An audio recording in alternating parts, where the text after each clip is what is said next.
Hello, my name is Melissa, and in this video I will guide us through creating your own zine. A zine is an independently or self-published booklet that's used for sharing ideas, writings, images, or anything else you might want to express. To create your zine, you will need a blank sheet of paper, a pair of scissors, and mark-making materials. For my zine, I chose a piece of pink construction paper and some colored pencils. So to start creating your zine, you will fold the piece of paper lengthwise so that the two longest sides touch. Some people describe this as hot dog style. Once you have that long fold completed, we'll fold it again, but this time the two shorter edges will touch.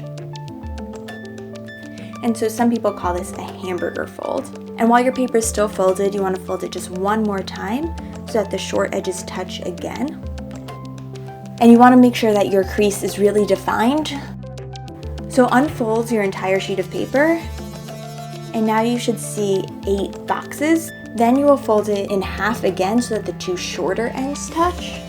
And you can take a pencil or any mark-making material and put a dot in the center where the two lines intersect. And you can now take your scissors and cut from the folded edge of your paper to the center dot.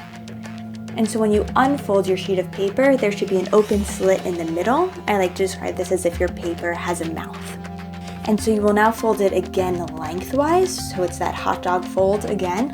And you want to push the folded edges towards the center, so allowing the slit to open into a diamond shape.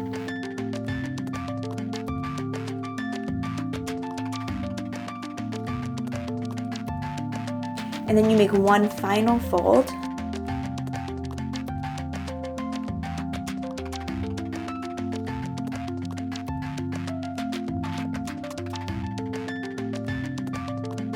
And now you've created your 6-page booklet.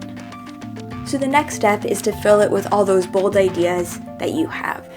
If you want to share your booklet with us, post a photo and hashtag MyMocha. We're excited to see what you make.